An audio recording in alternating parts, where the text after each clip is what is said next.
There's those who can't get a ticket because we're only giving 4 for adults, so they would like to go but can't, so they can watch it on TV. And then you're right, the high risk group who would like to go but can't simply because of an underlying health condition, they can get the same experience at home.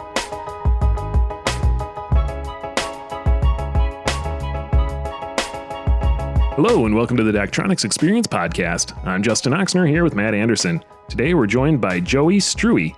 He's the Activities Director at Lincoln High School in Sioux Falls, South Dakota. He's going to share his role with the school, his experience with Daktronics Big Stream, features they use, and more.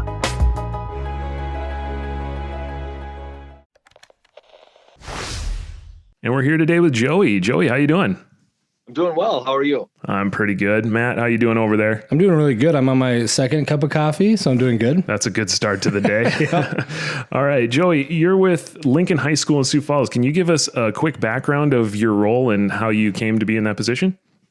Sure. I'm the Activities Director here at Lincoln High School. I came to here from Harrisburg. I spent 2 years there. Spent about 25 years in Esteline. Up there by Brookings. Yep. Kind of progressed my way here to Lincoln. This is my 5th year at Lincoln High School. I'm having a lot of fun. We've made a lot of changes. Daktronics has provided us with a lot of opportunities to provide a better environment, a better experience for not only our athletes, but our viewers at home as well. Yeah, and then can you maybe tie into your current role and kind of what are your areas of responsibility right now? Sure. Well, I'm in charge of all activities, including fine arts and athletics. I oversee the roles of all of our coaches, all of our athletes, just arranging all the game things that we do, from logistics to transportation to all of the things that are needed for the game. Yeah, there's always those background items that people might not think about right away, but somebody's got to coordinate all that, and you're the lucky one who gets to be at the center of all that. Well, here in Sioux Falls, we've got it a little unique compared to other schools where you're the only school in town, and so you're the only athletic director. Here in Sioux Falls, we're very fortunate that with our public schools, we work very closely together with each other. So we're all operating under the same standards and guidelines and making sure that we all have some checks and balances in our day. Nice. And we're here today to talk more about what we call the Big Stream offering. And that's how you can stream your scoreboard activities to other people to see them. So in the time of the pandemic, with things going on and people not being able to be there, can you tell us a little bit about how you hooked up with the Big Stream? Well, that's exactly how it started. Just as you say, now in our day and age of the pandemic, we were looking at limiting crowd sizes in our auditoriums and our gymnasiums. And when I saw the Daktronics, the Big Stream come out, and I saw that, and I went, here's a way that we can provide value to our sponsors, because people aren't getting in to see the boards themselves in person. And we just figured that our online web streaming viewership would go up dramatically. And here was a way that we could provide our sponsors some added value and provide an experience for our student athletes that was second to none, really. So that's how we got started. It was a way to improve those things for the people who can't make it to the games. And then, just because I'm in marketing, so I always have this question kind of too, Joy. So how did you first hear about this? I mean, because it is a pretty new offering that we've had here this past year. How did you first come to hear about it? Well, Jerry Sicking sent an email out, and I opened it up, and I could see that, the Big Stream, it caught my eye, the ability to have that same experience at home or on the computer or on your phone or wherever it is, however you're viewing it, as the people who are in the building. You can see what they see. You can see the game. You can see exactly what's on our video board. We can present those commercials out that we provide for our sponsors, and the people at home can just get that in-game feeling, and yet be at home where they can get up and go to the refrigerator when they want, or listen to the commercial, change the channel, or whatever it is they want to do. So it was actually the reaching out from your marketing and your sales that drew my attention to it.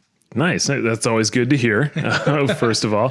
Second, I'm curious, what sports are you implementing this for? And was it for football or basketball, or what are you using that for?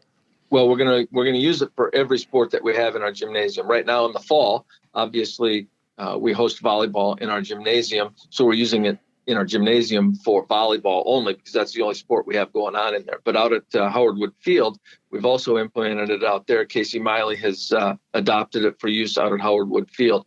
Each school does not, we don't provide our own streaming at Howard Wood Field. It's done under one umbrella.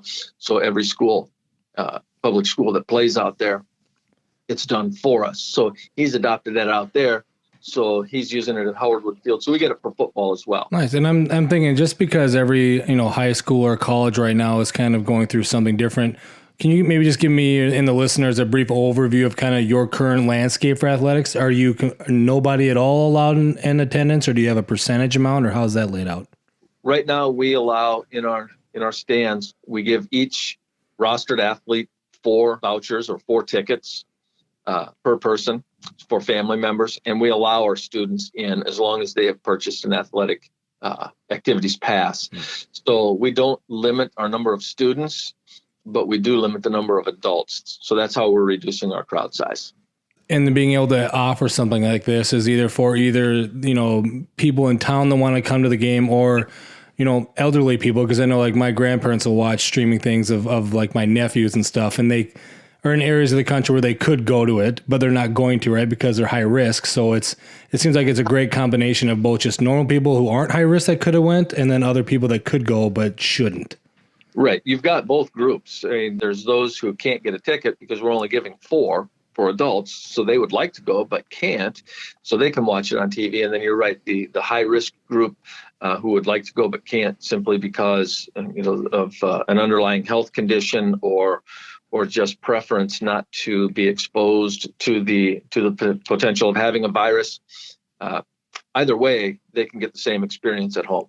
Right. And it's almost that unintended benefit of people around the country who might have graduated from that high school and still want to keep up with something. They might be in a different part of the country or the world or something. If they've got streaming, they can even tune in and check it out there. So you might even get that extended family that really might not even be able to attend the game because they're so far away. They can also tune in and check out the game. Yeah, absolutely. And I think this is going to be one of the unintended consequences, as you say, that comes out of this whole pandemic. We're going to learn things that we didn't know before, and we're going to apply them going forward. Not everything will go back to the way it was before. We'll learn how to make things better. And I think this is one of the ways that we're making things better. And I'm thinking, you mentioned, I think already, Joe, you didn't have a streaming kind of service already, did you? We did. We streamed on YouTube. Okay. And we still do stream it to YouTube.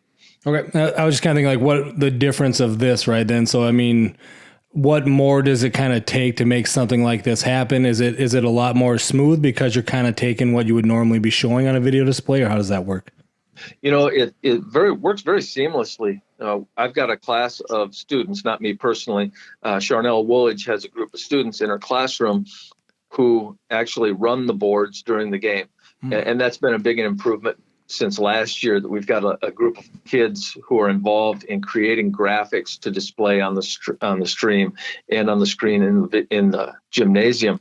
And so not only do we get recognition and opportunities for the kids on the court, but we're providing opportunities for kids in the classroom as well. And that's equally valuable to what we're doing to provide that experience for the kids on the court and the fans at home.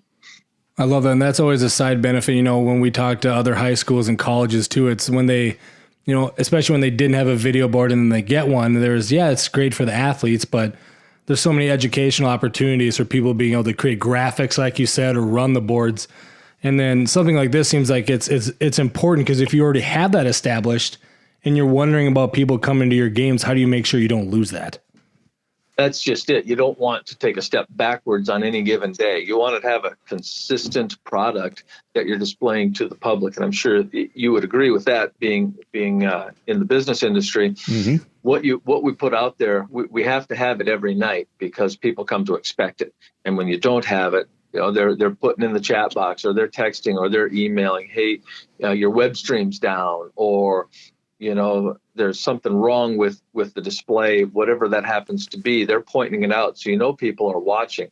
So it's important to have that consistent product that you're putting out there. And this year we've taken a big step forward with that, with those kids who are doing a great job with their graphics, with running the boards, and and it provides them opportunities going forward. Since it is the same system that they use in all colleges, or almost all colleges, universities, NFL stadiums, when they go off to a college, they could go to the athletic department and say, I've got it, experience running this stuff, creating graphics. Is there a way I can become involved? And it gives them a leg up on other students at the university. It's almost what you tell college students to help get jobs to build their resume for when they graduate college. Is the same kind of thing of, right, you're in high school and you can do some things to boost your resume for when you get into college to help get a job, right? Yes, it is. And, I tell them a story that last year when we installed the boards, I was having an issue shortly after the install, probably user error and not hardware error. But I was having an issue and I called tech support. And I can't remember who it was that called me back, but he said that, and it took him a while because he was having the same issue with the Arizona Cardinals. So he had been on the phone with the Arizona Cardinals working through the same issue that I had. So, tech support was there, and it was, it was almost like, well, why did you call them first? I mean, pretty much the same thing as Arizona Cardinals. Yeah, definitely. That's what I was thinking. Right. So you mentioned the student aspect of it and how they're helping create some graphics. What else is involved in actually getting your production off the ground? Is there like a person dedicated to the control system and making sure everything's running and students are working with them, or what's your production look like? Yeah, our production is definitely, it's coordinated through Charnel Woolidge and her class. She's up there all the time working with the kids, making sure that they know what they're doing and they've got the production down right, so that, when it's in game and there's in volleyball, if there's a kill or an ace or whatever, that they are displaying the right graphics and they're on time with their commercials during the timeouts or their, whatever it is, the sponsorship logo, those types of things. And we've got a script laid out for them. They follow the script. The PA announcer has the script so that they can stay in sync. They know what each other are doing so that they can make it run seamlessly. And I'm thinking back to, I don't know if this is something I should ask at the beginning, Justin, so I apologize. No, but, you're good. You talked about, sponsorships and advertising and things like that. Maybe just hit on a little bit about how, I would say it's important, but it's changed now, right? So, you don't have as many people in the stands, but now I would say the access to people you have is very great because now you can stream it out to all these other people. Like, maybe kind of just walk me through, how does that conversation go with that? Well, you're exactly right. The advertisers, most of them we had before we had the big stream in place. So this was added value to them. They had already bought in. But new ones going forward, the stands aren't as full as they used to be, but they will become full again one day, hopefully in the near future.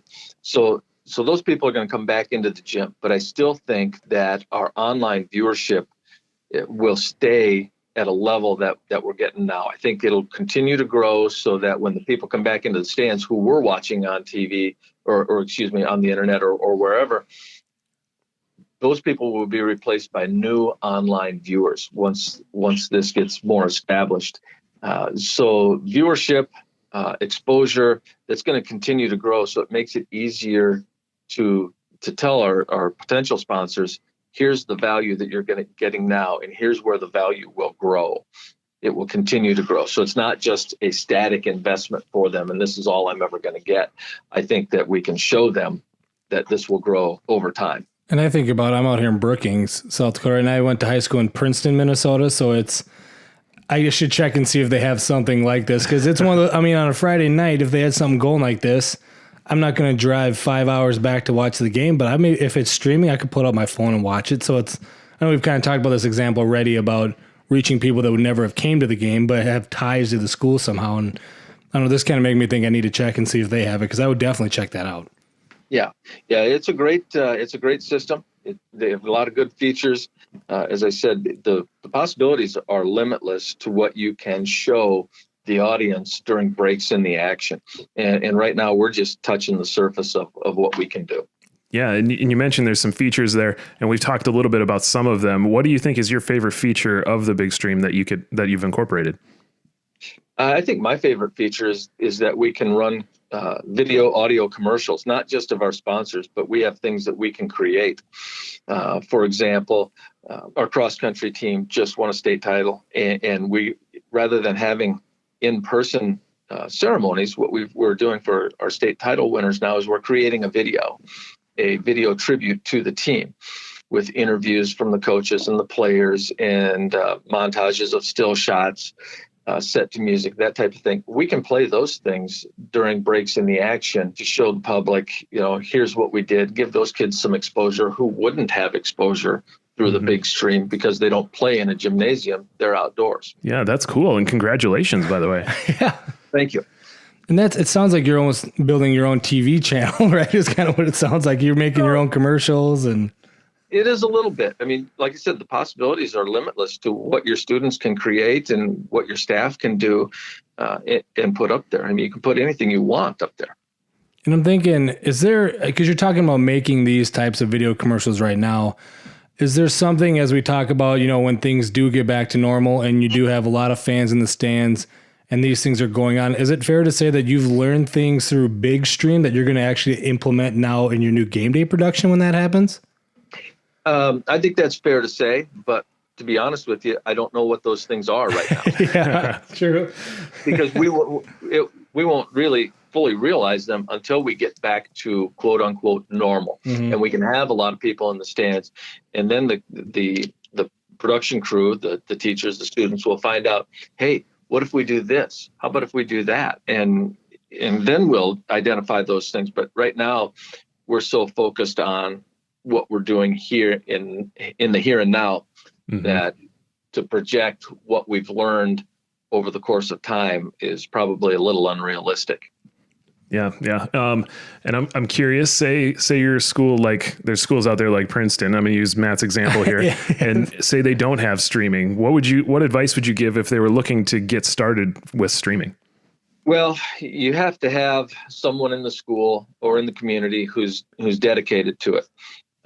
Because it can't be a part-time thing, as I said before. If you have sponsors and if you have people who are counting on that stream to be there, it can't be we've got it today, we don't have it tomorrow. We have a little bit of that issue sometimes with our soccer team. We play some of our games at Howard Wood Field where we have streaming, but we play some of our games at Yankton Trail Park where we don't have access to streaming. So we get some of that. Can we get the game streams tonight? Because there are people who want to watch. Now, I just don't have that ability out at Howard Wood or out at Yankton Trail Park because we don't have the infrastructure in place. So you just have to, first of all, you have to have the people who are committed to it. You have to find that infrastructure. You have to have the equipment to do it.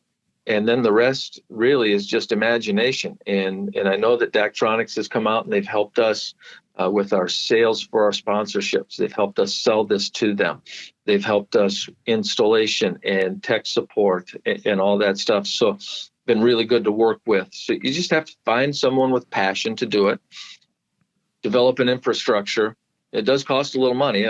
Let's be honest, everything does, but that's why the sponsorships are so important. Mm-hmm. So if you're looking at this and say you've got volleyball going right now, and are you looking forward to basketball, or is there anything special that you're looking forward to coming up? Well, basketball won't start until late November, early December.